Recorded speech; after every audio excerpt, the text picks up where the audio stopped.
자, 오늘 설교 제목은 생명을 살리고 죽음을 피하는 기독교인의 화법이라는 제목입니다. 생명을 살리고 죽음을 피하는 기독교인의 화법. 자, 두 여자가 있습니다. 한 명은요, 왕의 딸입니다. 공주죠. 다른 한 명은 지방 유지의 아내였습니다. 이 두 여자가 한 명의 남자에게 시집을 갔는데 공주는 버림을 받고 다른 한 명은 왕자를 낳았습니다. 바로 사울 왕의 딸인 미갈과 나발의 미망인인 아비가일의 이야기입니다.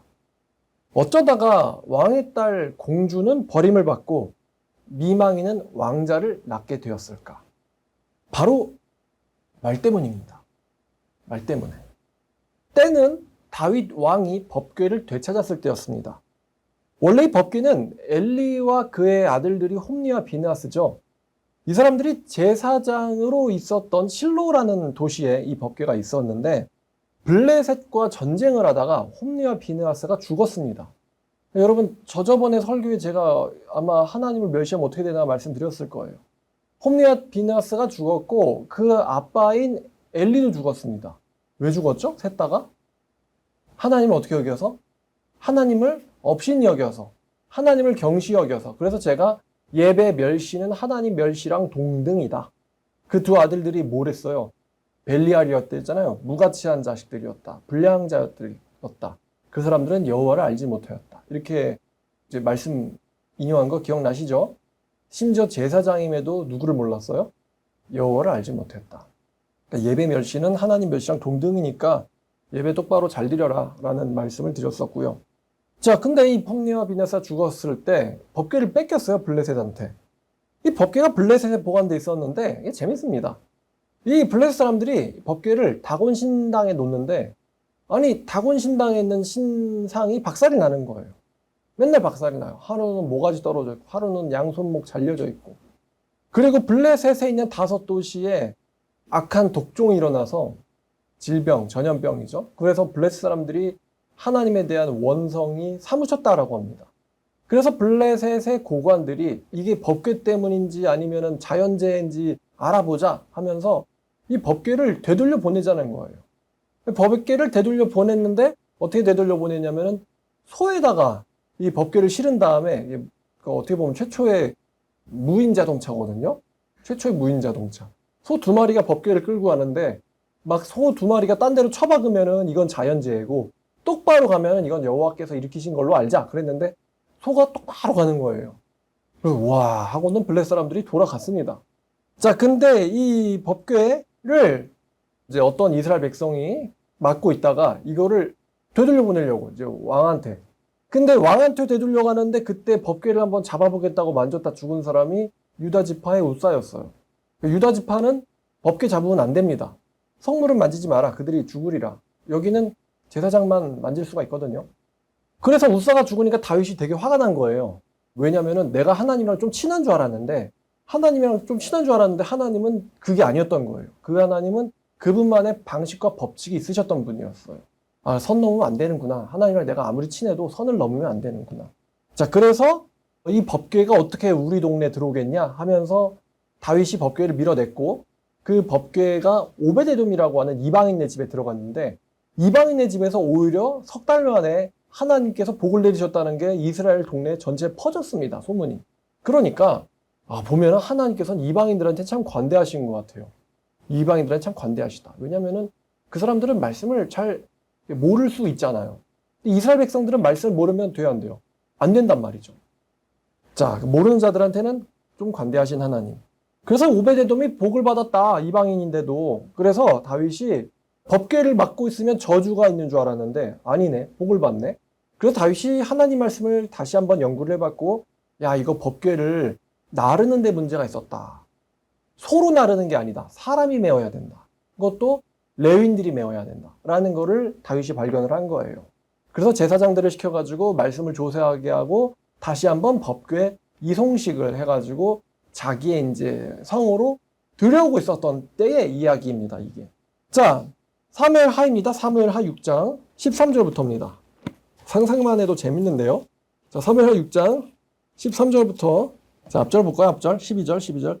자, 어떤 사람이 다윗 왕에게 아뢰어 이르되 여호와께서 하나님의 계로 말미암아 오베데돔의 집과 그의 모든 소유에 복을 주셨다는지라. 다윗이 가서 하나님의 괴를 기쁨으로 메고 오베데돔의 집에서 다윗성으로 올라갈 때 이제 메고 간다 그러죠. 여호와의 괴를 맨 사람들이 6걸음을 가며 다윗이 소와 살진 송아지로 제사를 드리고 다윗이 여호와 앞에서 힘을 다하여 춤을 추는데 그때 다윗이 베봇을 입었더라. 다윗과 온 이스라엘 족속이 즐거이 환호하며 나팔을 불고 여호와의 괴를 메어오니라. 자, 다윗이요 14절 보니까요 여호와 앞에서 힘을 다하여 춤을 춘다. 여러분, 힘을 다하여 춤을 춘다. 이걸 좀 상상하기가 어렵거든요. 도대체 다윗이, 일단 다윗은 직업이 용사입니다. 왕이긴 하지만 원래는 용사잖아요. 근데 용사가 힘을 다해서 춤을 추는 모습은 어떤 모습일까? 힘을 다하여 춤을 어떻게 출까? 이거 제가 감히 흉내를 못 내겠어요. 자, 어쨌든 힘을 다해 춤을 추는데 문제가 발생하죠. 16절입니다. 여호와의 괴가 다윗성으로 들어올 때 사울의 딸 미갈이 다윗의 아내예요. 창으로 내려다보다가 다윗 왕이 여호와 앞에서 뛰놀며 춤추는 것을 보고 심중에 그를 업신여긴지라. 자, 17절 계속 볼게요. 여호와의 괴를 들어가서 다윗이 그것을 위하여 친 장막 가운데 그 준비한 자리에 그것을 두매 다윗이 번제와 화목제를 여호와 앞에 드리니라. 다윗이 번제와 화목제 드리기를 마치고 만군의 여호와 이름으로 백성에게 축복하고, 지금 다윗이요 기분이 너무 좋은 거예요. 너무 좋아서 백성에게 축복을 하고 모든 백성 곧 온 이스라엘 무리에게 남녀를 막론하고 떡 한 개와 고기 한 조각과 건포도 떡 한 덩이씩 나누어 주매 모든 백성이 각기 집으로 돌아가니라. 자, 모든 국민들한테 나라에서 이제 뿌리는 거죠. 오늘 너무 좋은 날이다 하면서 고기랑 떡이랑 막 빵을 뿌리고 있어요. 그 백성들이 그걸 받고는 야, 왕이 춤추는 것도 보았고 법계 이송식도 보았고 먹을 것도 주네 하면서 즐겁게 보고 돌아갔죠. 자, 다윗은요 여러분 이런 식 하나 집례하려면 정말로 어렵거든요. 근데 다윗은 오늘 기분이 너무 좋은 거예요. 법계 올 때부터 춤을 추었고요. 막 나눠주면서 백성들이 즐거우면서 돌아가는 걸 보고 마음이 너무 만족하니까 이제 아버지로서 온 가족에게도 이제 축복을 해주려고 가족은 마지막으로 축복해 주려고 들어왔는데, 자, 20절입니다. 다윗이 자기 가족에게 축복하려고 들어왔을 때 사울의 딸 미갈이 나와서 다윗을 맞으며 이르되 이스라엘 왕이 오늘 어떻게 영화로우신지 방탕한 자가 염치 없이 자기 몸을 드러내는 것처럼 오늘 그 신부의 계집종의 눈앞에서 몸을 드러내셨도다 하니. 자, 지금 문제가 뭐냐면은 이 다윗의 춤을 본 미갈이 그게 마음에 안 들었어요. 미갈이 트집을 잡아요. 뭐가 트집 잡혔냐? 춤이 마음에 안 들었어요. 첫 번째 이유, 춤이 마음에 안 들었다. 두 번째 이유, 춤이 마음에 안 들었다. 세 번째 이유, 춤이 마음에 안 들었다. 자, 남편분들 집에서 몸 관리 조심해야 됩니다. 집에서 흥이 난다고 춤을 함부로 추시다가 아내한테 욕을 먹을 수가 있습니다. 우와! 하면서 혼자 이렇게 춤을 추면. 여러분, 제가 어디서 되게 좀 웃긴 영상 하나 봤는데요. 닌텐도일 거예요, 아마. 그래서 양손에 그 패드를 쥐고 이렇게 막 이렇게 흔들면서 뭔가 게임을 하는 거거든요. 근데 그게 앞에 이제 그 비전 안경을 쓰고는, 그러니까 허공을 대고 이렇게 하는 거예요. 근데 지나가던 개가 그걸 봅니다. 자기 주인이 그러고 있는 것을. 근데 개가 어떤 표정을 보는지 알아요? 개가요 이렇게 봐요. 딱 그 표정이요. 우리 주인이 정신이 나갔구나 하고는 업신여기는 표정입니다. 걔 눈빛이. 정말로 뭐 걱정하는 눈빛이 아니고요. 아, 드디어 제가 나를 괴롭히더니 정신이 나간 게 분명해. 하나님한테 저주를 당한 거지. 그냥 주인이 허공에서 막 이러고 있으니까. 업신여긴 거죠. 자, 사실 이 미갈은 말이죠. 아마도 말입니다. 다윗이 하나님 때문에 기뻐하는 게 마음에 안 들었던 거예요. 자기 때문이 아니라 하나님 때문에 기뻐한다니 말이야. 이 미갈에 대해서 사실 설교할 게 꽤 있습니다. 미갈은 참 뭐랄까요? 좀 운명이 좀 꼬여있는 사람이에요. 미갈은 어떤 면에서는 굉장히 좋은 여자이기도 합니다. 다윗이 정말로 위급했을 때 다윗의 생명을 살려주는 사람이 미갈이기도 합니다. 다윗이 아무도 자기 편이 안 됐을 때 다윗에게 힘이 되어줬던 사람도 미갈이기도 합니다. 다윗에게 먼저 반한 첫 번째 여자도 이 미갈이기도 합니다. 근데 그 미갈이 뭐가 문제냐? 이 미갈에게는 여호와에 대한 여호와를 알지 못하니라. 여호와에 대한 사랑이 없었어요. 다만 남편을 사랑했습니다. 근데 자기 남편이 자기가 아니라 여호와의 법궤 때문에 저렇게 기뻐가지고 춤을 추는 걸 보고는 마음이 이제 뿔이 난 거예요. 근데 이 법궤가 이제 자기가 살고 있는 도시에 들어온다는 거에 대한 의미를 모르는 것은 둘째치고 미갈의 문제점이 뭐냐면 하나님을 경외하지를 못한다는 거죠. 하나님을 기뻐할 줄 모른다는 거예요. 다윗이 여호와를 기뻐하라 이런 말 많이 합니다. 시편에서. 그리하면 그가 네 소원들을 이루어 주시리라. 근데 미갈은 하나님을 기뻐한다는 거에 대한 개념을 몰랐어요. 자, 여기까지만 갔으면은 그래도 괜찮았을 수가 있습니다. 근데 더 큰 문제가 있는데 그게 뭐냐면은 자기의 이 감정을 섣부르게 말로 뱉어버리고 말았다는 것이죠. 성경에 많은 어리석은 말들이 나옵니다만 이 미갈이 뱉은 이 한마디의 말만큼 사람의 인생을 확 꼬아버린 말도 참 드뭅니다. 저번에 어떤 아말렉 청년이 다윗에게 와서 사울을 죽인 거는 나다라고 괜히 허위 보고를 했다가 다윗한테 이제 죽임당한 사건이 있었죠. 걔도 어리석었어요. 걔는요, 그렇게 말하면은 다윗이 자기한테 상 줄 줄 알았어요. 왜냐하면 사울 왕과 다윗은 원수지간이라는 걸 알고 있었으니까요. 그런 것도 어리석은 말이지만 솔직하게 말했으면 상관이 없잖아요. 근데 이번에는 미갈이 이상하게 솔직하게 말합니다. 당신은 계집종 앞에서 몸을 그렇게 하찮게 드러내버렸다. 아니, 춤추다가 속옷이 보일 수도 있지. 도대체 무슨 춤 췄는지 궁금은 합니다. 어떻게 춤을 췄길래 속옷이 막 다 드러나고 몸이 드러났다고 이렇게. 아마 국민들도 웃으면서 야, 우리 왕 되게 웃기는데? 이러면서 갔을 거예요. 자, 근데 재밌잖아요? 유쾌하지 않습니까? 왕이. 자, 그래서 쭉 보니까 21절 다윗이 미갈에게 이르되 이는 여호와 앞에서 한 것이니라. 그러니까 내 춤은 너 보여주려고 춘 게 아니야. 난 여호와에게 보여드리려고 춘 거지. 그가 네 아버지와 그의 온 집을 버리시고 나를 택하사 나를 여호와의 백성 이스라엘의 주권자로 삼으셨으니 내가 여호와 앞에서 뛰놀리라. 설령 내가 이보다 더 낮아져서 스스로 천하게 보일지라도 네가 말한 바 계집종에게는 내가 높임을 받으리라. 그러니까 내가 아무리 여호와 앞에서 천박해진다 할지라도 너한테는 존경받아야지 라고 하면서 그러므로 사울의 딸 미갈이 그녀의 죽는 날까지 그녀에게 자식이 없었다 라고 말합니다. 미갈이 생각 없이 내뱉은 한마디의 문장이 평생 미갈을 과부처럼 만들어버리고 말았어요. 미갈은 평생 동안 다윗의 사랑을 받지 못했고 여자로서의 기쁨인 자녀를 낳지 못하는 다윗에게 평생 외면을 당했습니다. 미갈이. 생각 없이 내뱉은 말 한마디가 여자의 인생을 망친 거죠. 자, 반대의 입장의 여자가 있습니다. 원래 이 여자는 죽을 예정의 여자였어요. 이 여자는요, 살기가 등등해서 자기를 죽이려는 남자를 만났는데 그 남자의 상태가 심상치 않음을 미리 알아채고 준비한 지혜로운 말을 그 남자에게 드렸습니다. 제가 말을 드린다라고 표현하고 있다는 점 기억해 두세요. 이 말을 들은 남자는요, 분을 시켰고 오히려 이 여자를 사랑하기로 마음을 먹습니다. 이 남자가 다윗 왕이고 이 여자는 아비가일입니다. 자, 성경 사무엘상 25장입니다. 자, 2절부터 볼게요. 2절.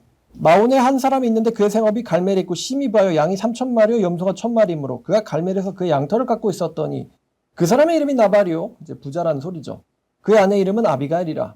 그 여자는 총명하고 용모가 아름다우나 남자는 완고하고 행실이 악하여 그는 갈렙 족속이었더라. 어째 갈렙 족속에서 이런 사람이 나오나? 다윗이 나발이 자기 양털을 깎는 다음을 광에서 들은지라. 다윗이 이에 소년 10명을 보내어 그 소년들에게 이르되 너희는 갈멜로 올라가 나발에게 이르러 내 이름으로 문안하고, 자, 내 이름으로 그에게 문안하라. 다윗의 이름으로 문안하고 그 부하게 사는 자에게 이르기를 너는 평강하라, 내 집도 평강하라, 내 소유의 모든 것도 평강하라. 내게 양털 깎는 자들이 있다 함을 이제 내가 들었노라. 네 목자들이 우리와 함께 있었으나 우리가 그들을 해치지 아니하였고 그들이 갈멜에 있는 동안에 그들의 것을 하나도 잃지 아니하였나니 네 소년에게 물으면 그들이 내게 답하리라. 그런즉 네 소년들이 네게 은혜를 얻게 하라. 우리가 좋은 날에 왔은즉 네 손에 있는 대로 네 종들과 아들 다윗에게 주기를 원하노라 하더라 하라. 그러니까 이제 양털 깎는 거는 좋은 일이죠. 기쁘고 좋은 일입니다. 근데 양들이 바깥에 있기 때문에 뭐 사자라거나 뭐 육식 동물 내지는 강도 이런 자들에 의해서 양을 잃거나 손실을 당할 수가 있거든요. 종이 죽거나. 근데 다윗이 나발이 양털을 깎는 이 귀하고 즐거운 일에 이제 수학 같은 거죠. 이날에 이 사람들을 지켜줌으로써 나발이 안전하게 양털을 깎고 집에 갈 수 있도록 지켜주었어요. 근데 좋은 날이니까 우리에게도 뭔가를 좀, 사실 다윗이 도망자잖아요. 뭔가를 좀 기대를 했습니다. 배가 고파서.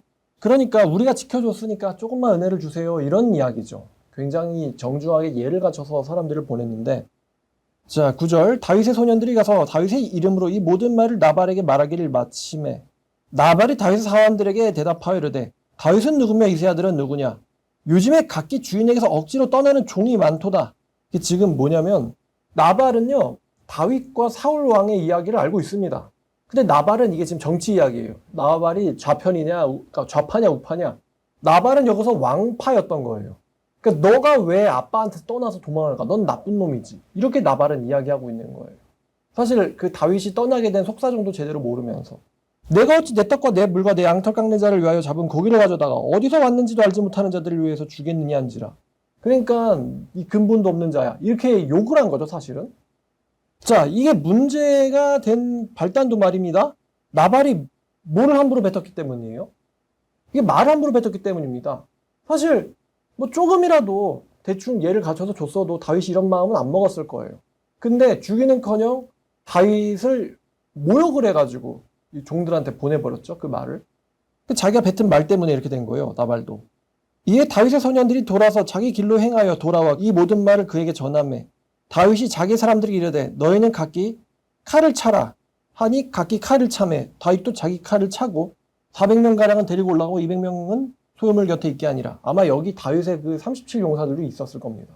무섭잖아요. 한 번 칼 잡으면 800명 죽이는 인간, 300명 찔러 죽이는 창제비, 막 이런 사람들이 한 명만 있어도 무서운데 이런 특수 정예부대를 데리고 있는 다윗한테 모욕을 해버렸는데 다윗이 자, 무기를 잡아라.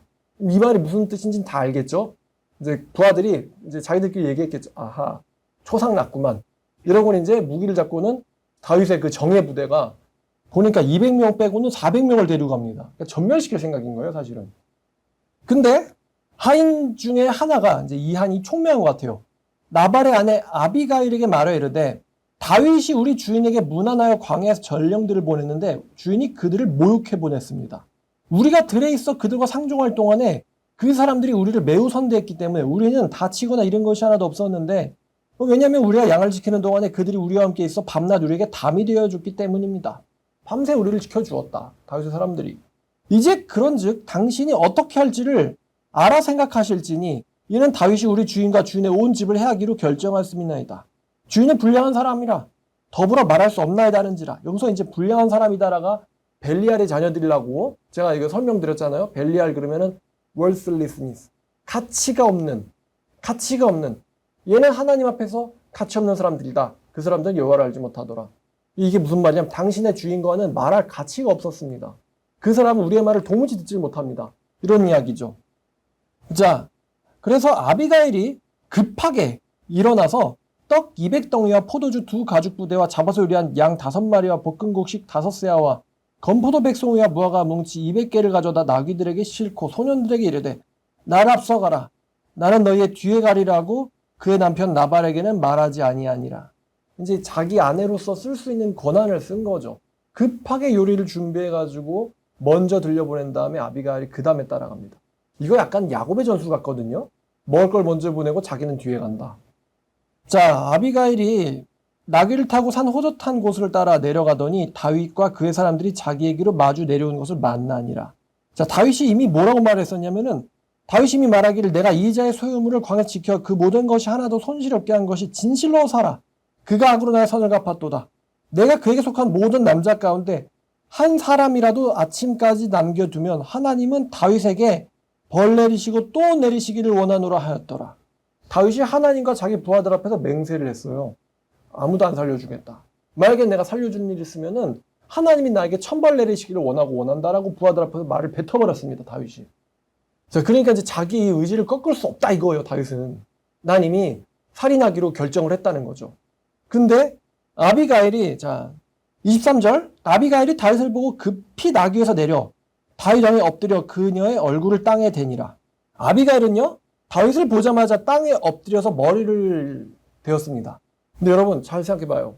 살기가 등등한 사람, 매우 화가 나가지고 살인하기로 결정한 살기가 등등한 사람 앞에서 엎드려서 머리를 땅에 대는 것은 매우 큰 용기가 필요합니다. 그죠? 너무 흥분해서 무기를 들고 오는 사람한테 보자마자 엎드려서 머리를 댄다. 이건 사실은 그 사람이 바로 목을 베어버릴 수가 있는 포지션이거든요. 그 자세를 취하는 거예요, 아비가일이. 아비가일이 어떻게 이런 자세를 취했을까라고 잠시 고민을 해봤는데요. 이렇게 머리를 바닥에 대고 이제 일본에서는 이걸 도계자라고 하죠. 이 자세를 취해버리면요, 오히려 못 죽입니다. 왜 못 죽이시는지 아세요? 이 엎드린 사람이 목숨 걸고 무슨 말을 준비했는지가 듣고 싶어서입니다. 그러니까 뭐라고 말할지가 궁금하면 못 죽이죠. 그죠? 도대체 뭐라고 말을 할까? 근데 이 아비가일이 머리를 들더니 이제 이렇게 얘기를 하는 거예요. 그녀가 다윗의 발에 엎드려 이르되 내 주여 원하건대 이 죄악을 곧 내게로 돌리시고 여종에게 주의 귀에 말하게 하시고 이 여종의 말을 들으소서. 그러니까 죽이려고 온 사람한테 그 죄를 나에게 돌리시는데 자기를 죽여라 이거예요. 근데 그 다음 말이요. 내 말 좀 들어보세요예요. 그러니까 죽이기 전에 내 말 좀 들어보세요. 이렇게 말하고 있는 것이죠. 목숨 걸고 이야기를 하는 겁니다. 자, 이 아비가일이 말을 하는데요. 이 말이 논리가 매우 탁월합니다. 자, 25절입니다. 원하옵나니 내 주는 이 불량한 사람 나발을 개의치 마옵소서. 그의 이름이 그에게 적당하니 그의 이름이 나발이라. 그는 미련한 자입니다. 여종은 내 주께서 보내신 소년들을 보지 못하였나이다. 내 주여 여호와께서 살아계심을 두고 맹세하노니 내 주도 살아계시거니와 내 주의 손으로 피를 흘려 친히 보복하시는 일을 여호와께서 막으셨으니 내 주의 원수들과 내 주를 해하려 하는 자들은 나발과 같이 되기를 원하나이다. 여종이 내 주께 가져온 이 예물을 내 주를 따른 이 소년들에게 주게 하시고 주의 여종의 허물을 용서해 주옵소서. 여호와께서 반드시 내 주를 위하여 든든한 집 세우시리니 이는 내 주께서 여호와의 싸움을 싸우시며 내 주의 일생이 내 주에게서 악한 일을 찾을 수 없음이니이다. 사람이 일어나서 내 주를 쫓아 주의 생명을 찾을지라도 내 주의 생명은 나의 주의 하나님 여호와와 함께 생명싸개 속에 쌓였을 것이요 내 주의 원수들의 생명은 물매로 던지듯 여호와께서 그것을 던지시리이다. 여호와께서 내 주께 대하여 하신 말씀대로 모든 선을 내 주에게 행하사 내 주를 이스라엘의 지도자로 세우실 때에 내 주께서 무죄한 피를 흘리셨다든지 내 주께서 친히 보복하셨든지 함으로 말미암아 슬퍼하실 것도 없고 내 주의 마음에 걸리는 것도 없으시리니 다만 여호와께서 내 주를 후대하실 때에 원하건대 내 주의 여종을 생각하소서 하니라. 자, 여기까지입니다. 이게 논리가요. 그냥 말한 게 아니고 아무 말이나 지은 게 아니고요. 엄청납니다. 이 논리가. 자, 첫 번째 아비가일의 첫 번째 말은요. 먼저 나발을 얘기해요. 나발. 그 사람은요. 이름이 나발입니다. 나발이란 이름이요. 어떤 뜻이냐면요. 나발의 이름이 어리석다, 경솔하다, 생각이 없다. 이런 뜻입니다. 나발이. 무감각한, 몰지각한, 바보인. 나발이란 단어 이런 뜻이에요. 쟤는 생각이 없어. 예, 그 생각이 없다라는 뜻입니다. 나발이. 걔는요. 그 이름이 적당합니다. 나발이거든요. 이렇게 말하고 있는 거예요. 그러니까 나발은요. 이름 그대로 원래부터 어리석은 사람입니다. 두 번째 논리가요. 나는 당신을 보지 못했어요. 난 당신을 보지 못했어요. 라는 말은 뭐냐면 나는요. 당신을 화가 나게 한 일에 저는 죄가 없습니다라는 이야기죠. 난 무지합니다. 나는 무지한 사람이에요. 그리고 세 번째는 당신의 적이 나발처럼 되기를 원합니다. 나발처럼 되기를 원해요. 당신의 적이. 자, 그러면서 이제 네 번째 논리는 이 예물을 받아달라. 이 예물은 뭐냐면 이제 먹을 걸 얘기하죠. 원래 당초 이 시비가 왜 일어났냐면 배가 고파서예요. 배가 고파서. 여러분, 배고픈 사람 놀리면 된다, 안 된다? 안 된다. 배고픈 사람이 왔는데 밥 좀 줍시오. 그랬더니 이 근본도 없는 게? 이러면 이제 칼부림 나는 거죠. 자, 그 다음에 다섯 번째가 기가 막힌 논리인데요. 당신은 죄가 없는 의로운 사람이라는 거예요. 지금 이스라엘에서 어떤 일이 일어났어요? 뭐냐면 이스라엘을 구원한 다윗을 사울이 이스라엘 왕이요 온 국방력을 대동해가지고 이 다윗을 죽이려고 쫓아다니고 있는 사건을 이스라엘 온 국민들이 다 알고 있습니다. 이제 이스라엘 국민들이 뒤에서 말의를 했겠죠. 왜 이스라엘 구원한 다윗은 도망다닌데? 그러면 다윗이 나쁜 놈이겠지 라는 사람도 있을 것이고 사울 왕이 그 옹졸한 마음 가지고 자기 권력 지키겠다고 무지한 다윗 왕을 죽이려고 쫓아다니고 있는 거야. 이렇게 생각하는 이스라엘 백성들도 있었을 겁니다. 그리고 그 사람들은 하나님께서 왕권을 다윗에게 주실 거라는 것을 그 국민들도 알고 있었어요. 아비가일도 알고 있었습니다. 당신은 무지한 사람이고요. 의로운 사람입니다. 근데 요 다섯 번째 말, 당신은 무지하며 의로운 사람이다. 이게요, 28절 하반절에 나오죠. 내 주의 일생에서 주에게서 악한 일을 찾을 수가 없었다. 근데 요게 사실은 다윗이 진짜 듣고 싶은 말이거든요. 다윗이 도망을 다니면서 사실은 600명의 자기 부하들한테도 완전히 안심할 수는 없어요. 이 600명의 사람들은 바보들이 끼어 있습니다. 얘네들도 자기 소유 뺏기면 다윗 왕부터 죽여보자. 이런 심보를 가진 부하들이 있었단 말이에요. 그러니까 하나님께서 하시는 일이냐 아니냐를 알아보지 못하고 그냥 다윗의 줄에 한번 서보자 이러고 선 사람들. 이 사람들은 마치 모세 때의 1세대 크리스찬들처럼, 크리스찬이 아니지, 1세대의 광야 출애굽 세대처럼요. 먹을 게 있으면 좋아하고 먹을 게 없으면 바로 욱하고 등 돌리는 이럴 수 있는 사람들이 다윗의 부하들 중에 있었어요. 그러니까 다윗은 빈틈을 보이면 안 돼요. 다윗은 부하들과 같이 있지만 빈틈을 보이면 안 됩니다. 불안했어요. 근데 그냥 이제 그 부하들이 그 부하들이 속으로 진짜 우리 왕이 맞기는 한 거야? 맞을까? 이런 생각을 할 거예요. 괜히 여호 앞에서 뭔가 있어가지고 이러고 다니는 거 아니야? 우리 어떻게 될 거야? 이런 고민을 했겠죠. 근데 여자가 뭐라고 말했냐면은 당신은 죄가 없는 사람이고 하나님께서 당신 앞에서 죄를 찾을 수가 없었다. 그러니까 이 말은요, 다윗이 진짜 듣고 싶어 하는 말이에요. 다윗이요, 뭐 사실 자기의 어떤 친한 부하들 있잖아요. 뭐 누가 나랑 같이 창 잡고 갈까? 그러니까 아비새가 제가 갈게요 라고 하는 그런 완전 자기 오른팔 왼팔 부하들한테도 못 듣는 이야기고 걔네들한테도 듣고 싶은 이야기거든요. 근데 이 이야기를 아비가일이 해주는 거예요. 생전 처음 본 여자가. 다윗은 죄가 없음에도 사울의 질투와 원한을 피해서 도망 다니는 그런 처지였잖아요.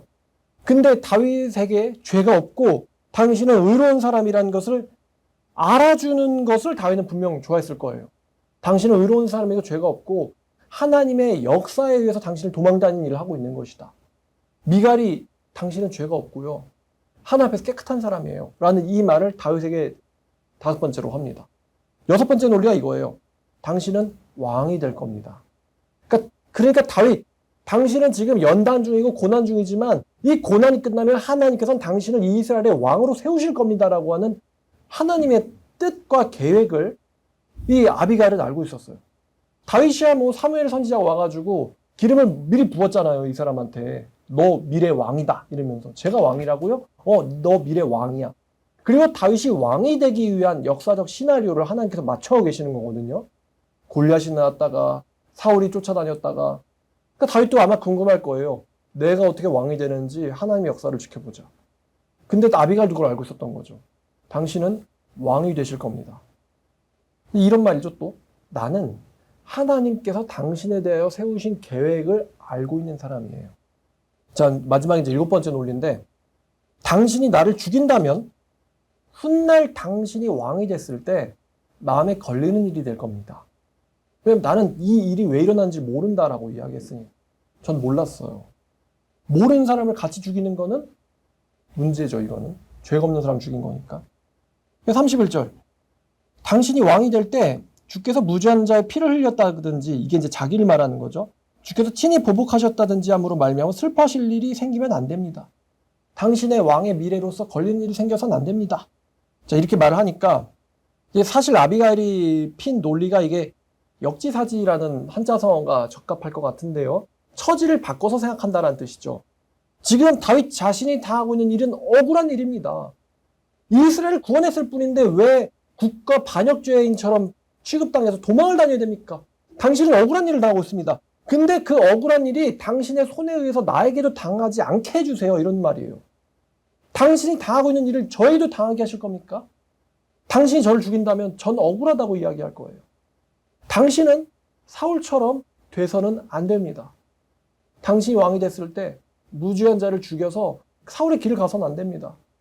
자, 이게 7가지의 논리를 딱딱딱딱 전개를 하는데, 자, 이제 3가지를 보면, 첫 번째, 먼저 목을 내밀고 머리를 바닥에 대는 용기, 목숨을 걸 수 있는 용기죠. 사실은 아비가일은 다윗이 자기 못 죽일 줄 알았어요.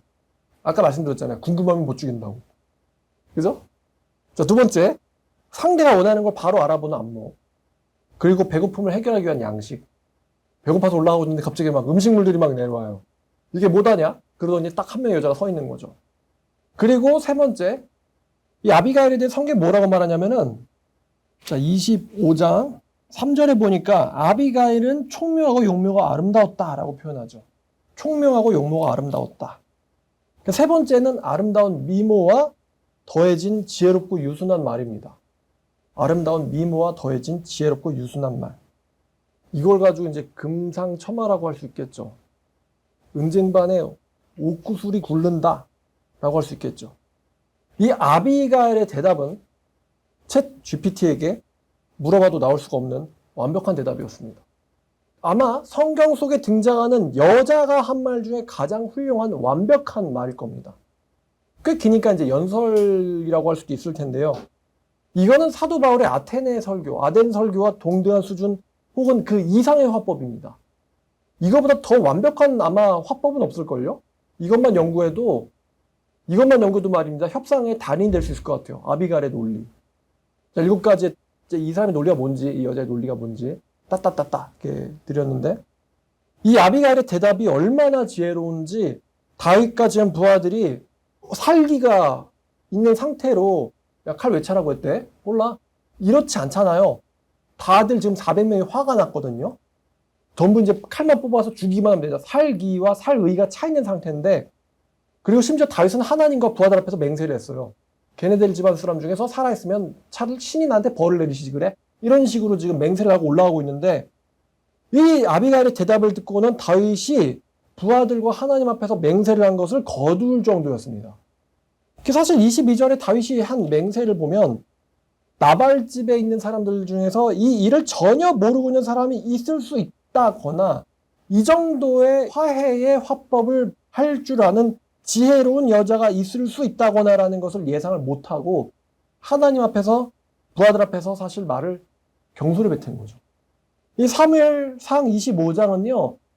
경솔한 두 남자와 매우 지혜로운 한 여자가 사실 대조되고 있습니다. 나발과 다윗 그리고 반대되는 아비가일. 말 한마디로 자기의 생명을 날려먹은 나발, 그리고 하나님과 부하들 앞에서 경솔하게 맹세한 다윗, 그리고 아비가일. 사실 다윗도 여기선 바보예요. 왜냐면 아비가일이 너무 뛰어나거든요. 자, 다윗이 이 말을 듣고 완전히 그냥 마음이 녹아내려요. 자, 32절 다윗이 아비가일에게 이르되 오늘 너를 보내어 나를 영접하게 하신 이스라엘의 하나님 여호와를 찬송할지로다. 또는 내 지혜를 칭찬할지며 내게 복이 있을지로다. 오늘 내가 피를 흘릴 것과 친히 복수하는 것을 네가 막았느니라. 나를 막아 너를 해하지 않게 하신 이스라엘의 하나님 여호와의 살아계심을 두고 맹세하노니 네가 급히 와서 나를 영접하지 않았더라면 밝은 아침에는 과연 나발에게 한 남자도 남겨두지 아니했으리라 하니라. 다윗이 그녀가 가져온 것을 그녀의 손에서 받고 그녀에게 이르되 네 집으로 평안히 올라가라. 내가 네 말을 듣고 네 청을 허락하노라. 다윗이 하나님을 찬송하고 이 여자를 축복하고 돌아가죠. 36절 아비가일은 자기 가족을 구원을 했어요. 가정을 구원을 하고 나발에게로 돌아왔는데 그가 왕의 잔치와 같은 잔치를 그의 집에 배설하고 크게 취하여 마음이 기뻐함으로 아비가일이 밝은 아침까지는 아무 말도 하지 아니하다가 그러니까 술 취한 사람이 말을 제대로 이해할 리가 없기 때문에 또 두 번 말하면은 말이 약해지잖아요. 그러니까 사실은 바로 가서 이제 바가지 긁어야죠. 으이그 이러면서. 근데 아비가일은 그러지 않았어요. 지혜로우니까. 아침까지 기다렸다가 나발이 술이 깨자 말을 합니다. 아침에 나발이 포도주에서 깬 후에 그의 아내가 그에게 이 일을 말하매 그가 낙담하여 몸이 돌과 같이 되었더니 한 열흘 후에 여호와께서 나발을 치심에 그가 죽으니라. 나발이 아침에 그 말을 듣고 와 간밤에 이런 일이 일어났단 말이야. 그 충격을 듣고는 그 수백 명의 사람들이 자기를 죽이려고 왔었다. 이 말을 듣고는요 충격을 받아서 몸이 돌처럼 됩니다. 너무 충격받아서. 저도 이게 말이 되나 싶었는데요. 사람이 너무 충격받잖아요. 그러면은 이가 다 빠지기도 하고요.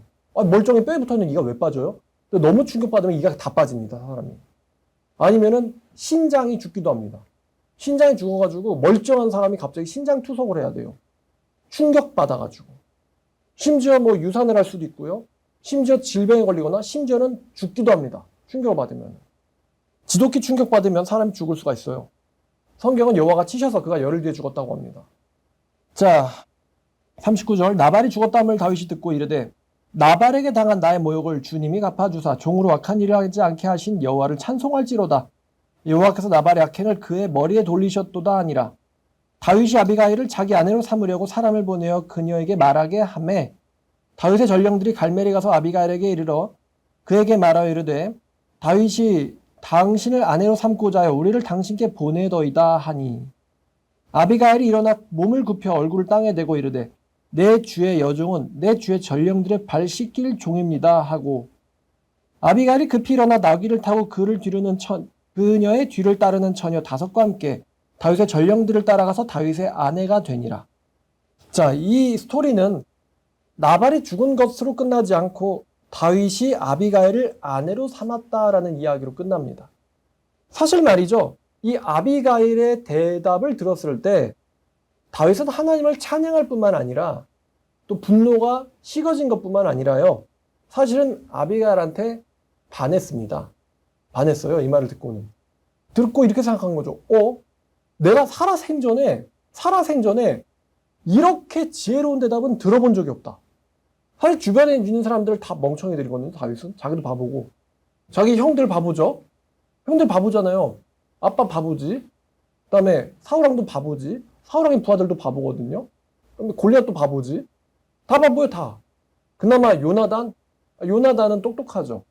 그러니까 다윗은 사실 이런 급의 대화를 할 수 있는 인간을 만나본 적이 없어요. 어떤 남자도 이런 말 하는 것을 본 적이 없습니다. 내 직속 상사인 왕도 멍청이거든요.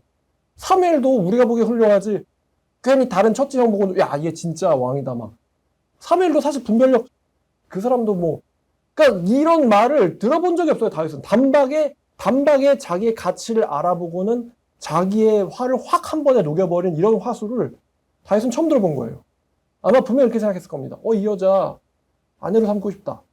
이 여자 평민의 아내로 있을 사람이 아닌데, 이 여자는 지도자의 아내에 걸맞는 사람이야. 깜짝 놀라는 거예요, 다윗이. 근데 어떻게? 유부녀잖아. 근데 하나님이 그 남자를 치셔가지고 남편이 죽었어요.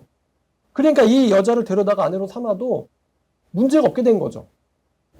평민의 아내로 있을 여자가 아닌데. 근데 하나님 딱 치셔서 죽어. 이게 하나님 뜻이구나. 이런 여자는 왕비다, 이거는. 이 여자는 자기를 가리켜서 주의 종이라고 표현을 하는데 종이 아니야. 이 여자는 서번트가 아니고 이 여자는 퀸이다. 라고 다윗은 생각한 거예요. 자기는 이런 말을 처음 들어봤거든. 자, 그래서 이 여자가, 이 아비가일이 앞에서 예를 들었던 미갈과는 다르게 나중에 다윗에게 아들을 낳아주는데 이 아들의 이름이 길르압 혹은 다니엘이라는 별명을 가진 아들입니다. 성경의 길르압에 대해서는 자세히 나오지 않습니다. 아비가일이 길르압을 낳았다. 이러고 끝나요. 이 아비가일은요, 여러분, 아비가일은요, 남자분들 잘 들어요. 성경에서 등장하는 여자 중에서 완벽한 현모양처예요. 왜 나발이 아내였지? 라는 게 의심이 들 정도로, 제가 어저께 성경의 세계관에 대해서 이야기를 드렸는데요. 왜 이 아비가일이 나발의 아내지? 혹시 설정이 잘못됐나? 싶을 정도로 완벽한 여자가 바로 이 아비가일입니다.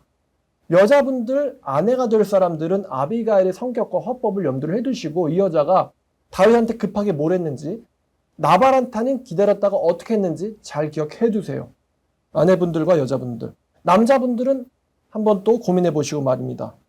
이 아비가일이 완벽한 현모양처고요. 제 개인적으로는 이 아비가일은 이스라엘의 운명을 바꿀 수 있었던 여자라고 제가 생각합니다.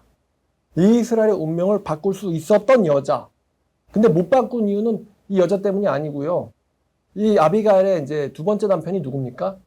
다윗 왕이죠. 이 사람이 바보라서예요. 멍청해가지고 남편이. 왜냐? 다윗이 말입니다. 유부녀인 밧세바를 강간을 하고는 죄를 은폐하려고 밧세바의 남편인 우리아를 죽여버리거든요.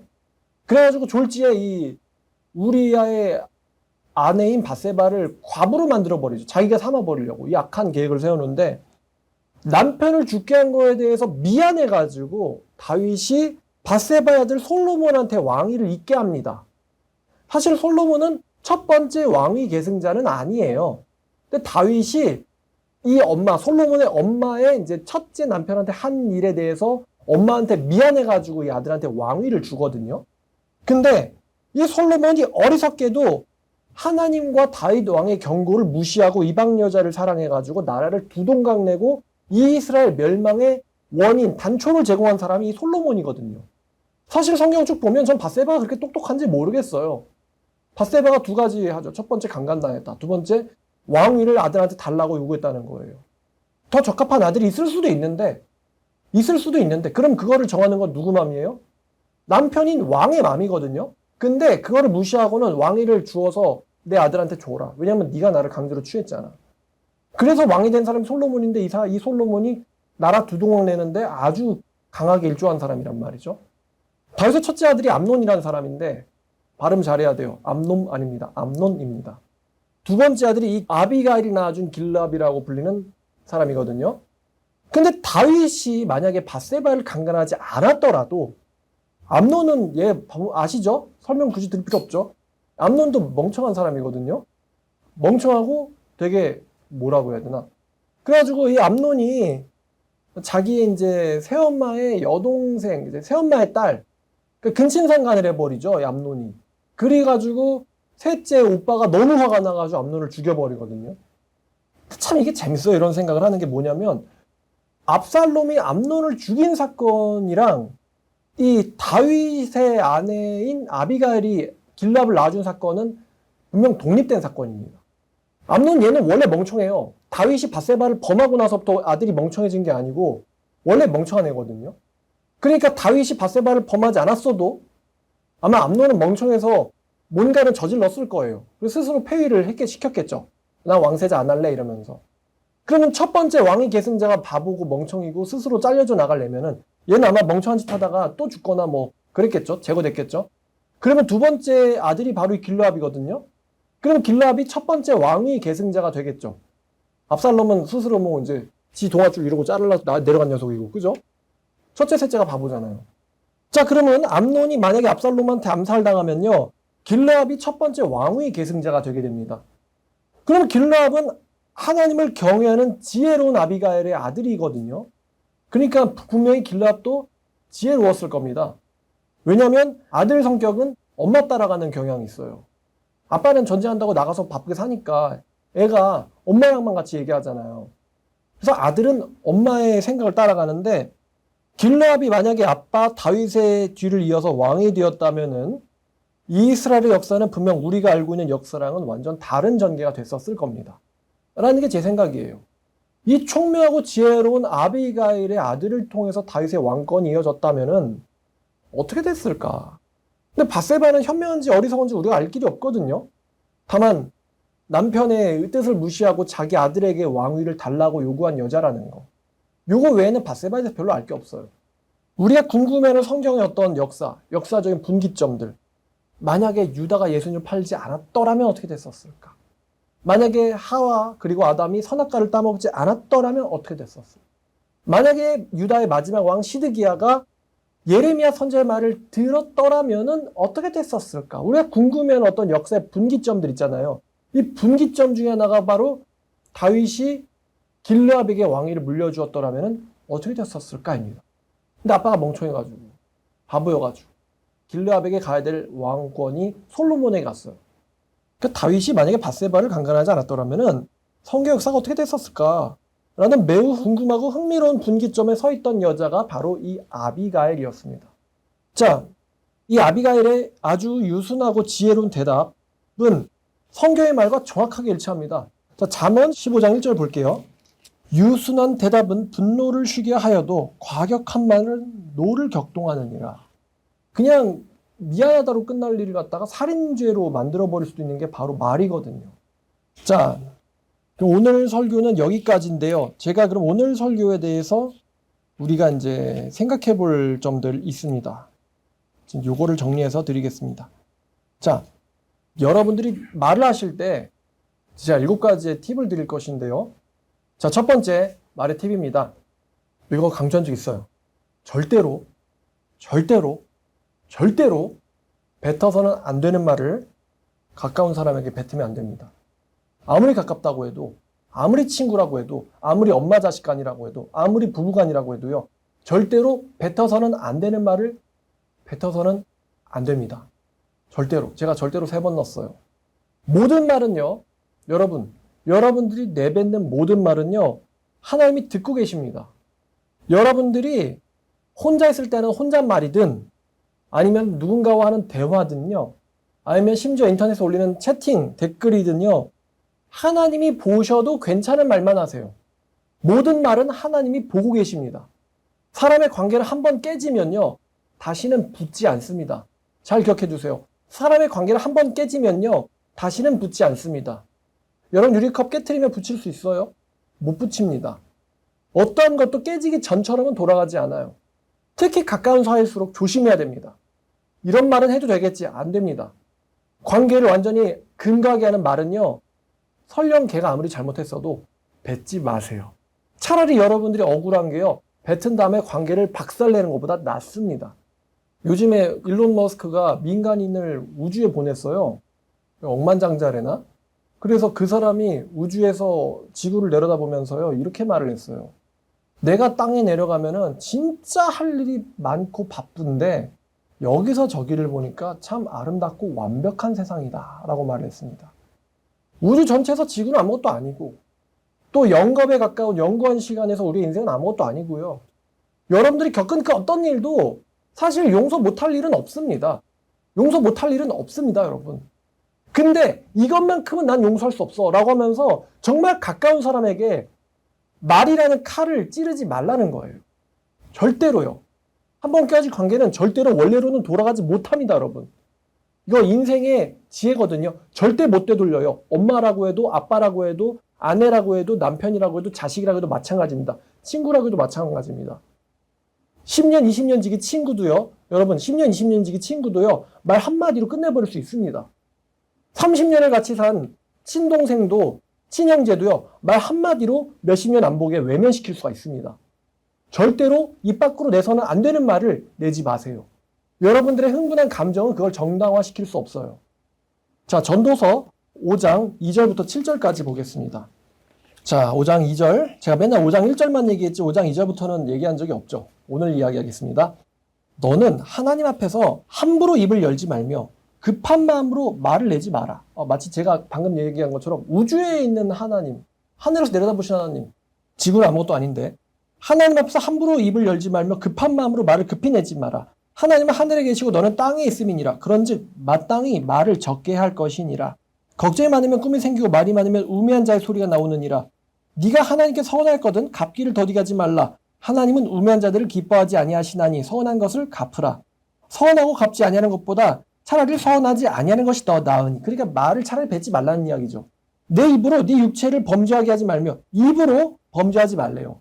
입으로 육체를 범죄하게 하지 말며 너는 사자 하나님의 천사 앞에서 내가 말한 게 실수였다라고 말하지 말라는 거예요. 천사들이 그 말을 하나님께 보고하러 갈 때 천사한테 내가 실수란 말이야 라고 얘기하지 말라는 겁니다. 왜 하나님께서 네 목소리 때문에 진노하사 네 손으로 한 것을 멸하시게 해야겠느냐? 왜 하나님이 너를 멸하시게 해야겠느냐? 이거죠. 하나님께서 야, 그 사람 목소리만 들어도 화가 난다. 그렇게 만들지 말라는 거예요. 하나님의 천사들과 하나님을. 경솔히 말을 뱉지 말라는 말을 하고 있는 겁니다. 꿈이 많으면 헛된 일들이 많아지고 말이 많으면 그러하니 너는 오직 하나님을 경외할지니라. 자, 6절. 너는 하나님의 천사 앞에서 내가 실수로 말을 했어요 라고 말하지 말라는 거예요. 왜 하나님이 화내셔서 너를 멸해야겠냐 라고 말하고 있는 겁니다. 자, 또 봅시다. 자, 민수기 14장입니다. 민수기 14장 1절부터 4절까지. 민수기 14장 1절부터 4절까지. 온 회중이 소리를 높여 부르짖으며 백성이 밤새도록 통곡하니라. 좋아요. 자, 이스라엘 자손이 다 모세 아론을 이건 안 돼요. 원망하며 온 회중이 그들에게 이르되. 자, 여기서부터는 안 되는 겁니다. 슬픈 일 있어요? 우세요. 통곡할 수 있어요. 근데요, 모세 아론은 원망하기 시작했다. 여기는 선 넘었어요. 이건 안 되는 거예요. 만약에 우리가 애굽 땅에서 죽었거나 이 광에서 죽었으면 좋았을 것을. 자, 절대로 뱉어서 안 되는 말을 뱉었습니다. 차라리 죽었으면 좋았을 걸. 광야에서, 애굽에서, 이집트에서. 어찌하여 여호와가 우리를 그 땅으로 인도하여 칼에 쓰러지게 하려 하는가? 우리의 처자가 사로잡히리니 애굽으로 돌아가는 것이 낫지 아니하랴. 지금 사실은 모세와 아론을 원망했지만 사실은 모세 아론을 보내신 누구를 원망한 겁니까? 하나님 원망한 거죠. 왜 우리를 구원하셔가지고 이렇게 만드셨어요? 차라리 이집트에서 죽는 게 낫지. 하나님이 우리에게 하신 일을 원망하고 하나님 원망한 거죠. 그러면 얘네가 진짜 죽어도 좋다라고 생각할까요? 뒤에 가면 하나님이 진짜로 사형 선고를 내립니다. 28절. 그들이 하나님의 말씀입니다. 그들에게 이르기를 여호와의 말씀에 내 삶을 두고 맹세하노라. 너희의 말이 내 귀에 들린 대로 내가 너에게 행하리니 너희 시체가 이 광에 엎드려질 것이라. 너희 중에서 20세 이상으로서 계수된 자 곧 나를 원망한 자 전부가 흥분해서 뱉으면 안 되는 말 뱉은 인간들 전부가 여분네 아들 갈렙과 눈의 아들 여호수아 외에는 내가 맹세하여 너에게 살게 하려 한 땅에 결단코 들어가지 못하리라. 전원 사형이다 라는 판결이 떨어진 거예요. 원망한 자 전부가 20세 미만을 제외하고 그리고 두 사람, 원망하지 않은 두 사람을 제외하고 전원 사형이다. 하나님 무서운 결단을 내리셨습니다. 그리고 이스라엘 백성들이 그 뒤에요 아무리 막 울고불고 빌면서 아니에요, 잘못했어요, 아니에요, 잘못했어요, 우리가 들어가서 가나안 땅 차지하게 해주세요라고 올라갔는데 바로 전쟁에서 패배합니다. 너희가 내뱉은 말 그대로 실행시켜주지. 그리고 그 말은 취소할 수 없어. 솔직히 얘네가 원망할 때 하나님 눈앞에 있었어요? 없었어요. 그래서 제가 말씀드린 겁니다. 하나님께서 들으셔도 괜찮은 말만 하시라고. 혼잣말이든 대화든 아니면은 채팅으로 하는 말이든 말입니다. 괜히 허공에다 대고 원망하다가 죽었잖아요. 그리고 이 아비가일랑 또 비교가 되는데 이 말을 혼자서만 생각하지. 울 수 있어요. 근데 혼자서만 생각하지 그걸 왜 원망으로 바꿔가지고 옆 사람한테 퍼뜨리냐고요. 그러면 그 중에 분별 없는 사람들이 그 말을 듣고는 이 분노와 원망이라는 감정이 확 번져버린 거예요. 국민들한테. 이러다 죽는 거 아니야? 그럼 모세한테 가서 조용히 물어보면 되잖아요. 자, 그럼 반대로 욥기 1장 22절입니다.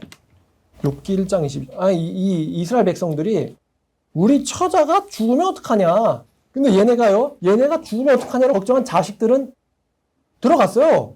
가나안 땅에요. 그죠? 지네가 죽게 됐죠. 근데 욥은요, 실제로 자식이 죽은 사람이에요. 그죠? 하나님과 사탄이 이제 위에서는 게임을 한 거죠. 진짜 제가 하나님 이유 없이 경외하겠어요? 돈 많아서입니다. 자식 복 많이 받아서입니다. 그러니까 하나님이 해봐. 다만 걔는 죽이지 마라. 그러니까 사탄이 알겠습니다 하고는 다치잖아요. 그래서 마지막에 아내 빼고 다 죽습니다. 욥이요. 재산 1처, 자식 1처 다 죽어요. 나중엔 자기 건강도 완전히 망가집니다. 욥이. 그러니까 1세대 그 출애굽 백성들은 그냥 위협을 보기만 한 거고 욥은 실제로 다 죽었어요. 그러면 원망을 했어도 누가 해야 돼요? 욥이 해야죠, 당연히. 욥이 해야 되는데, 이 욥이 말이 기가 막히죠. 이 말, 자, 20절부터 볼까요? 자, 욥이 일어나 겉옷을 찢고 머리털을 밀고 땅에 엎드려. 그러니까 울고 엎드려 수 있어요. 근데 예배하며 이르되 내가 못해서 알몸으로 왔기 때문에 알몸으로 돌아갈 겁니다. 주시니가 여호와시요 거두시니도 여호와시니 여호와 이름은 찬송을 받으실지어다 하고 이 모든 일, 그러니까 모두가 다 죽은 일에 대해서 가족들이 여기에 대해서도 욥은 범죄하지 않았고 하나님을 향하여 원망하지 아니하니라. 욥이 어떻게 범죄합니까? 하나님한테? 뭘로 범죄해요? 하나님한테? 입으로 범죄하는 거예요. 근데 욥이 하나님에게 이 입으로 범죄하지 않았다. 자, 가정입니다만 만약에 욥이 하나님을 원망했으면 어떻게 됐을까? 욥이 하나님을 원망했으면 그럼 죽었을 겁니다, 아마. 자, 욥기 2장 8절과 9절 보면 이게 약간 그 미갈과 다윗과 비슷한 상황인 것 같은데요. 자, 욥이 제 가운데 앉아서 질그릇 조각을 가져다가 자기 몸을 긁고 있더니 그의 아내가 그에게 이르되, 이 욥의 아내가 이 광경을 보고서는 야, 진짜 미갈이 마치 다윗이 춤추는 걸 본 것처럼 마음이 뭔가 처참했을 거예요. 그리고서는 뭐라고 말하느냐? 당신이 언제까지 온전함을 지킬 거냐? 하나님을 차라리 욕하고 죽어라. 우리 같이 죽자. 하나님 욕하고. 자식도 다 죽었고 재산도 다 잃었는데 살아서 뭐하랴? 당신도 건강도 잃었는데 살아서 뭐하랴? 차라리 하나님 욕하고 죽자. 그랬더니 욥의 대답이 그대의 말이 어리석은 여자의 말과 같도다. 우리가 너에게 복도 받았는데 화도 받지 않겠느냐고. 이 모든 일에서 욥이 입술로 범죄하지 않았다. 기가 막힌 캐릭터죠, 욥도. 근데 하나님이 이 욥의 아내를요, 미갈처럼 대우하시진 않았어요. 왜냐하면 욥의 아내가 이렇게 말을 할 수 있다는 것을 하나님 아시거든요. 왜 욥이 이런 일이 일어났느냐? 천상에서 사실은 하나님과 사탄 사이에 싸움이 있었기 때문이에요. 그러니까 이 아내가 이렇게 말을 한 거에 대해서 하나님께서는 사실 용서해 주셨어요. 그럴 수 있지. 근데 욥은 그럴 수 있지도 넘지 않았어요, 욥은. 그래서 이 욥의 아내는요, 벌을 받지 않았고요. 자, 그래서 이 민수기에 등장하는 백성들이 뱉어서는 안 되는 말을 뱉어버린 것과 욥은 그 말을 뱉으라고 했을 때도 선을 넘지 않았습니다.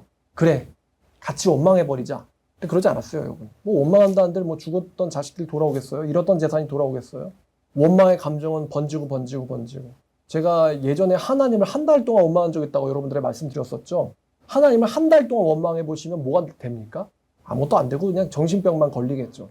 자, 첫 번째, 절대로 뱉어서는 안 되는 말을 뱉지 마라. 가까울수록 뱉지 말고 심지어 혼잣말로도 해서는 안 되는 말은 하지 마라. 왜냐하면 누가 듣고 계세요? 하나님과 천사들이 듣고 있습니다. 나중에 심판당할 때 그 말은 실수였어요 라고 말하지 않게 되시길 바랍니다. 자, 두 번째 포인트는요, 충분히 경청한 다음에 말하기. 충분히 경청한 다음 말하기. 이건 제가 지난주 설교에서 했던 말이죠. 제가 지난번에 몇 프로 정도 들으라 그랬어요? 저는 상담할 때 듣기와 말하기 비율을 70대 30 정도로 합니다. 70% 정도는 듣고요. 말은 30% 정도만 하세요. 충분히 경청한 다음에 말을 해라. 친해지면 또 말을 이렇게 서슴없이 그러니까 편하게 하고 싶어질 수 있고 할 수 있거든요. 근데 저는 아무리 사이가 좋아도 친해져도요. 상대방의 말을 늘 경청하려는 태도를 갖고 있습니다. 제가 하고 싶은 말이 있어도요. 누군가 말을 하려고 하면은 저는 그 말을 멈춥니다. 그리고 무슨 말을 하려고 했어? 라고 물어봐요. 꼭. 전 상대방의 말을 먼저 듣고 싶어 합니다. 아무리 친해져도 말이죠. 50대 50으로 말을 해도요. 심지어 제가 말을 할 턴이 왔어도 상대가 말을 하려고 하는 게 있으면 뭔가 생각이 났다거나 그럼 전 그 말을 들어본 다음에 제 말을 하려고 해요. 아니면 제가 꼭 해야 될 말인데 잊을 것 같은 말이 있잖아요. 그런 말은 미안하다라고 양해를 구한 다음에 제 말을 합니다. 잠깐만, 내가 혹시 이 말을 해도 될까? 이렇게 해요. 어쨌든 친해져도 먼저 경청하려는 태도를 가지세요. 아무리 친해져도 말입니다. 적당히 말을 해야 돼요. 그리고 또 70대 30인데 70이 내가 말을 하는 쪽이 돼서는 안 됩니다. 만약 상대가 정말 듣기를 좋아하는 사람이면 그럴 수도 있거든요. 상대가 정말 듣기를 좋아해요. 그럴 때는 여러분들이 70을 말해도 괜찮습니다만 웬만하면 여러분들이 더 들으세요. 덜 말하시고. 왜냐면 말을 많이 하면요. 상대가 질려버려가지고 더 이상 말을 듣지 않으려고 할 수가 있습니다. 자, 두 번째, 충분히 경청한 다음 말을 해라. 자, 세 번째, 엄마, 아빠, 남편, 아내는 잘 들으세요. 절대로 한숨 쉬지 마세요. 뭐 하지 말라고요? 절대로 한숨 쉬지 마라. 여러분, 한숨은 말은 아니지만 이것도 비언어적인 표현입니다. 왜 한숨 쉬지 말라고 했냐면요. 여러분, 한숨 쉬기로요. 자녀를 자살시킬 수 있습니다. 여러분이요. 이거 하잖아요. 그 말을 듣는 주변 사람 모두가 다요. 눈치 보고 땅에 꺼져 들어가요. 이거는 칼이에요. 보이지 않는 칼입니다. 절대로 가까운 사람들, 특히 자녀들 앞에서 한숨 쉬지 마세요. 절대로 안 됩니다. 절대로 안 됩니다. 너무 힘들면요. 기도하세요. 차라리 기도하세요. 절대 한숨은 안 됩니다. 한숨 소리를 들은 자녀는요. 나중에 부모가 한숨 쉬려는 신용만 봐도요. 우울증에 걸립니다. 절대로 한숨 쉬지 마세요. 남편 앞에서도 아내 앞에서도 절대로 한숨은 안 됩니다. 실제로요. 한숨 쉬기로 자녀를 자살시키는 사례도 있어요. 남편이든 자녀든 누구 앞에서든 절대로요. 뭔가를 원망하는 말을 절대로 하지 마세요. 그 원망을 표현하는 뉘앙스의 말도 꺼내지 마세요. 실제로 원망하는 그러게 내가 뭐라고 말했어. 보통 이런 식으로 이 말이 시작되거든요. 이런 듯한 말, 왜 내 말을 들었어야지. 이런 말을 했다가 사람들, 가까운 사람들, 잃어서는 안 되는 사람들을 잃은 사례가 충분히 있습니다. 기독교인 써서는 안 되는 말이에요. 그러게 내가 뭐라고 말했어. 그때 내 말을 들었어야지. 이 말은 기독교인에게 어울리지 않습니다. 차라리 하나님의 말씀을 들었어야 됐다. 이렇게 말하는 게 낫죠. 그럼 해결할 테니까. 자, 네 번째는요. 이건 제가 종종 합니다만 이건 안 되는데 뭐냐면 이걸 안 하는 거예요. 즉 사실은 설교하라거나 연설하라고 한다면 쯔짜 이런 말을 많이 합니다. 무의식적으로 말입니다. 근데 이 쯔이라든가 라든가 이런 거 말 많이 하게 되거든요. 말하다 보면요. 종종 무의식적으로 하는 습관인데 이거는 자기가 말하는 거에 대해서 자신이 없고 긴장하는 듯한 모습으로 보여지게 돼요. 여러분들이 만약 기회가 있다면 뭐 그런 기회가 있으실지 모르겠는데요. 한번 이렇게 사람들 앞에서 10분, 20분 동안 말을 해보신다거나 아니면 길거리에서 선포를 해보신다거나 하면요. 쯔시나 어나 이라는 말을 굉장히 많이 하고 있다는 걸 알 수 있습니다. 무의식적으로. 저도 몰랐는데 저는 제가 녹음한 걸 제가 듣잖아요. 와, 너무 심해요. 자, 이거는 가벼운 사소한 습관 하지만 하지 말자는 거고요. 자, 다섯 번째, 욕하지 말기. 욕 대신에 적당한 단어를 찾아보세요. 욕은 하나님 기뻐하시지 않고 욕은요. 지옥 가는 죄 중에 하나입니다. 아이씨까지는 제가 보기엔 괜찮을 것 같아요. 아이씨 한 다음에 한 글자 더 나오면 안 됩니다. 실제로요. 지금 욕하셨어요? 근데 아이씨라고 했어요. 아이씨는 자기한테 하는 말이고 상황에다 대고 하는 말이거든요. 아이씨 땡 이거는 이제 남에게 하는 말입니다. 욕은 절대 안 돼요. 지옥 가는 죄 중에 하나입니다. 예수님도 욕했잖아요. 예수님 욕한 적 없어요. 독사의 새끼는 욕소리 아닙니다. 돼지 새끼 욕 아닙니다. 욕이 아니에요. 하지만 그거를 사람한테 하면 욕이 됩니다. 독사는 사람이 아니잖아요. 그래서 독사의 새끼라고 하면 욕이 아니에요. 예수님 욕한 적 있잖아. 그러면 이렇게 얘기를 해주세요. 그거 영어로 이런 말이고 blood of my pulse 이런 뜻이고요. 욕이 아니다. 혹시 독사의 자녀님 이렇게 말하냐? 그러면 말이 안 되잖아. 그러면은 욕하면 지옥 간다. 이렇게 설명하면은 조금 여러분들한테 전달이 잘못될 것 같으니까 이렇게 이해하면 좋습니다. 천국 가는 사람들은 욕을 안 하게 변화된다. 천국 가는 사람들은 욕설하는 습관에서 벗어나게 될 것이다. 이렇게 표현하면 적당할 것 같네요. 줄이세요. 새로운 단어를 찾아보세요. IC라든가 이제 소설에 많이 나오죠. 오 맙소사. 오 맙소사. 아니면 오 나의 하나님이요. 아니면 뭐 하여튼 새로운 용어를 찾아보세요. 욕을 하지 마시고 이럴 수가. 자, 이 정도. 자, 여섯 번째는 말을 잘 못하시는 분들이 기억해 두시면 좋을 것 같은데요. 문장이 구성되기 전까지는 입 밖으로 내지 않기. 여러분 사람과 대화하다 보면 뭔가 말을 빨리 하고 싶은데 문장은 완전하지 않게 된 상태가 있어요. 그 완전하지 않은 문장인 상태에서 먼저 말을 뱉으려고 하는 사람들이 있습니다만 그러시면 안 됩니다. 왜 그러냐면요. 경박해 보입니다. 사회생활에 적응 중인, 곧 사회생활을 할 예정인, 특히 이런 사람들이 이럴 수 있는데요. 생각은 났어요. 무슨 말 하고 싶은지. 근데 그게 입안에서 완성이 안 된 거예요. 생각보다 말이 느린 거죠. 근데 말이 완성되기 전에 말을 먼저 뱉어버리면 말입니다. 사람이 경박해 보입니다. 말을 먼저 뱉으면 많은 사람들 가운데서 내가 선수 치는 게 아니고요. 어떤 이미지냐면은 내가 경박하다는 걸 드러내는 거거든요. 그리고 말이 준비되기 전에 먼저 말을 뱉는 거는 자존감 부족이라는 심리적인 문제에 기인하고 있습니다. 그러니까 자존감이 부족하니까 내가 먼저 그 자리에 섬점하려고 완성되지 않은 말부터 뱉어놓고 보는 거예요. 근데 그런 화법을 자주 보여주면요. 그 사람을 대하는 사람들은 쟤는 자존감이 없구나, 부족하구나 이렇게 인식합니다. 그리고 진정한 인간관계에서 그 사람은 빼게 돼 있어요. 말이 완성되기 전에 입 밖에 내지 말아라. 차라리 말이 완성이 안 됐으면 완성이 될 때까지 상대방의 말을 듣거나 기다리는 게 낫습니다. 제가 어떻게 하냐면은 옛날에 폐인 생활 한 달 해봤어요. 그러고 나서 사람들이랑 말을 하려고 하니까 이럴 때 뭐라고 말을 하더라? 이런 상태가 돼봤었거든요. 막 취업 준비하고 또 도서관에 있고 카페에 있고 보통 강의만 듣고 이러다 보면은 사람에게 말을 하는 게 조금 어려울 수가 있습니다. 근데 그럴 때 문장을 구상한 다음에 그 다음에 말을 해라. 차라리 기다려라. 자, 그 다음에 일곱 번째는 뭐냐면은 어리석은 자들에게 어리석음에 따라서 대답하지 않기입니다. 자, 잠언 볼게요. 잠언 26장 4절과 5절입니다. 자, 잠언 26장 4절과 5절. 미련한 자의 어리석음을 따라 대답하지 말라. 두렵건대 너도 그와 같을까 하노라. 사실 요거는 제가 잘 저지르고 있는 실수입니다.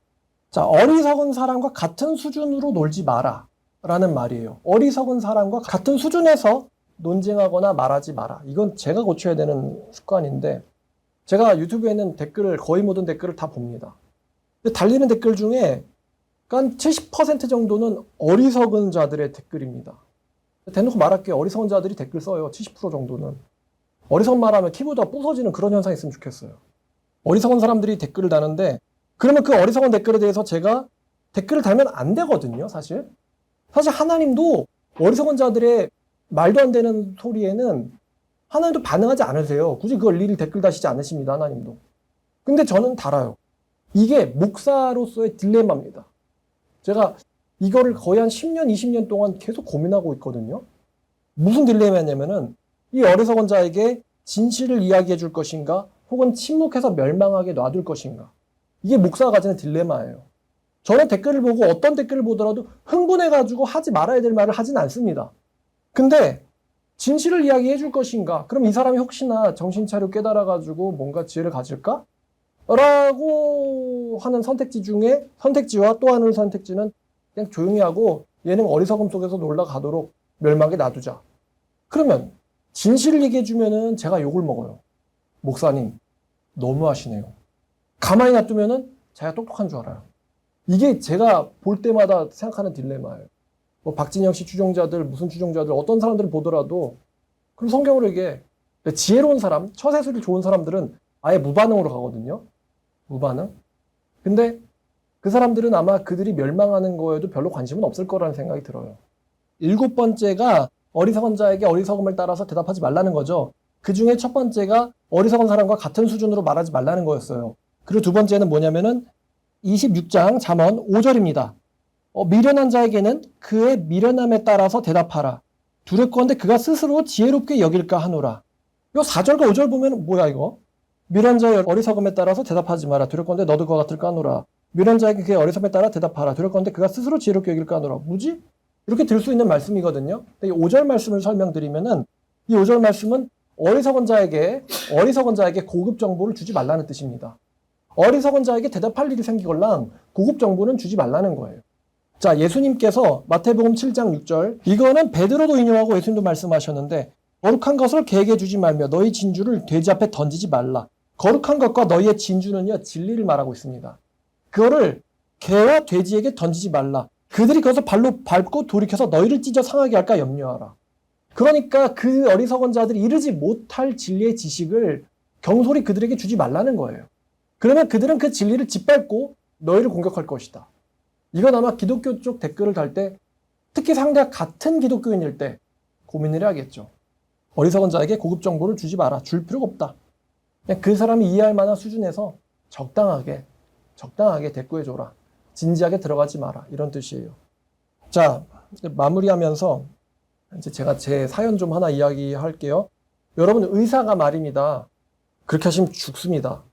이러면 이게 저주일까요? 아니죠. 그 의사가 당신요, 그렇게 하시면 죽습니다. 혹은 지금요, 당장 어떤 조치를 취하지 않으면 죽습니다. 이렇게 말할 때가 있어요. 저는 그거 본 적이 있습니다. 항상 히히거리던 의사가 있어요. 근데 히히거리던 사람이 갑자기 인상이 딱 굳더니만 왜 지금 얘기하세요? 이거 당장 하지 않으면 죽을 수 있습니다. 이렇게 딱 표정이 변하면서 말을 하는 걸 봤거든요. 야, 이거 진짜 심상치 않은 일이구나.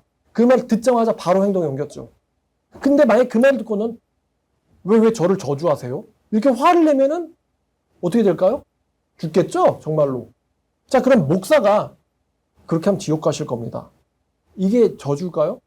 아니죠. 의사가 그렇게 하면 죽습니다랑 목사가 그렇게 하면 지옥 간다. 당신은 지옥 갈 거다. 이렇게 얘기하는 거는 저주가 아닙니다. 사실은 팩트를 이야기하고 있는 거예요. 그 말 듣고 목사님 왜 저주를 하세요? 저주하시네요. 이렇게 반응을 합니다. 사람들은. 근데 그렇게 반응을 하면은 어디 가겠어요? 지옥 가겠죠. 저는 한 번도 댓글을 달 때 감정에 치우쳐서 너 지옥 갈 거야 라는 식으로 안 갈 건데 지옥 갈 거라는 식으로 협박하거나 상대방을 기분 나쁘게 하려고 말을 한 적이 없어요. 저는요, 당신 지옥 갈 겁니다라는 말을 가끔 하거든요. 그 말은 협박이 아니라 대화를 통해서 그 사람의 거듭남의 유무를 제가 거의 파악했기 때문이에요. 진리에 대해 너무 모른다거나 진리에 따라서 행동하지 않고 있다거나 당신 지옥 갈 겁니다라고 하면 그게 협박이 아니라 그 말을 통해서 그 사람의 거듭남을 사실은 제가 원하는 거예요. 사람들이, 기독교인들이 쉽사리 쓰는 말이 회개하세요예요. 근데 회개하세요는요, 제가 하고 싶은 말을 정확하게 전달을 못합니다. 그래서 회개하라는 그 사람이 깨닫지 못할 말보다 훨씬 뇌리에 박히는 말이 솔직하게 제가 하는 말이에요. 당신 지옥 갈 거라고. 그럼 그 말을 듣고 내가 왜 지옥 갈 사람인가에 대해서 차를 물어본다거나 아니면 뭘 잘못했는지 곰곰이 생각해 보면 되는데, 모든 사람들은 이거를 저주로 이해하고는 저한테 화를 냅니다.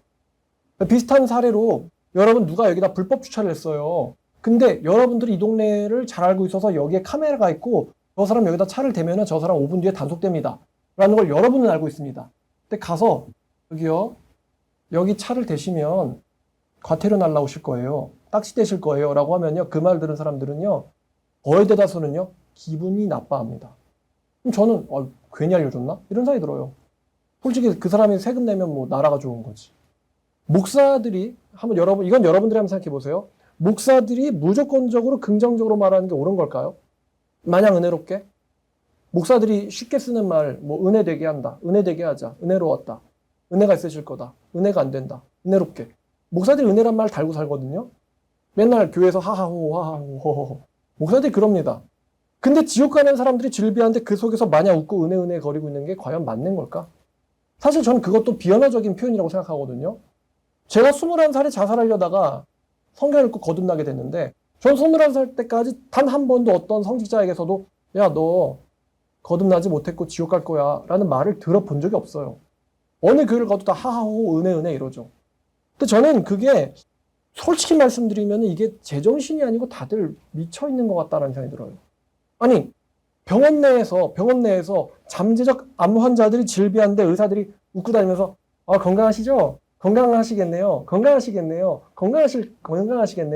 사실 다 암 환자들인데 얼굴에 보니까 암의 그 사전에 발병 징후들이 보이고 걸음걸이와 모에서 뭔가 맥박에서 이상한 기운들이 막 보이는데 건강하시겠네요. 건강하실 겁니다. 하나님의 건강에 함께 하시기를. 만약에 의사들이 이러고 산다고 생각해봐요. 병원에서. 그게 은혜로운 걸까요? 아니죠. 그게 좋은 병원인지 나쁜 병원인지는 여러분들 생각해보세요. 저는 목사들이 차라리 건강 문제보다도 중요한 영혼 문제에 대해서 좀 심각해졌으면 좋겠어요. 목사들은 좀 심각했으면 좋겠다. 물론 거듭나고 회개하고 회복되는 은혜도 있어야겠지만요. 근데 정직해야 될 것 같아요, 목사들이. 여러분들도 마찬가지지만요. 여러분들도 정직해야 되는데 그래서 지혜롭게 대답하셔야 되는 겁니다. 다짜고짜 줄 거겠네? 이러면 또 그 사람들은 그걸 받을 준비가 안 돼 있잖아요. 그러니까 제가 말씀드린 1번부터 7번까지의 말 포인트들 잘 기억해 두시고, 자, 결론입니다. 말 한마디로 천냥빚 갚는 여러분들 되기를 원합니다. 기도하겠습니다. 하나님 아버지, 오늘 말에 대해서 미갈과 아비가일 그리고 이스라엘 백성들과 욥의 사례를 비교해 보면서 보았습니다. 똑같은 말인데 말 한 번 잘못 뱉어서 나발은 죽고 미갈은 버림받고 아비가일은 왕자를 낳고 또 욥은 하나님께 엄청난 복을 받게 되었습니다. 주님, 하나님께서는 말을 듣고 계십니다. 저희가 하나님께 말로 죄를 짓습니다. 야고보도 이야기하기를 화는 내되 죄는 짓지 말라고 했습니다. 밤새도록 본을 품지 말라고 했습니다. 주님께서는 우리의 감정을 무시할 하나님은 아니십니다. 그러나 우리의 그 감정이 섣불리 말로 나오지 않도록 주님께서 저희의 통제력과 절제력을 길러주시기를 원합니다. 그리고 우리가 지금까지 뱉었던 어리석은 말들을 주님께서 용서해 주시기를 원합니다. 앞으로도 어리석은 말을 뱉지 않도록 인도해 주시기를 원합니다. 주님, 저희가 혹여나 어리석은 말, 뱉어서는 안 되는 말을 뱉었을 때 그 즉시 깨닫게 하시고 그 말을 들은 사람에게 바로 미안하다고 사과할 수 있는 용기와 또 아량을 주님께서 허락해 주시기를 원합니다. 그리고 궁극적으로는 주 앞에서, 사람들 앞에서 합당한 말만 하고 살 수 있는 사람의 생명을 살리는 크리스찬 되게 하여 주시옵소서. 예수님의 이름으로 기도드렸습니다.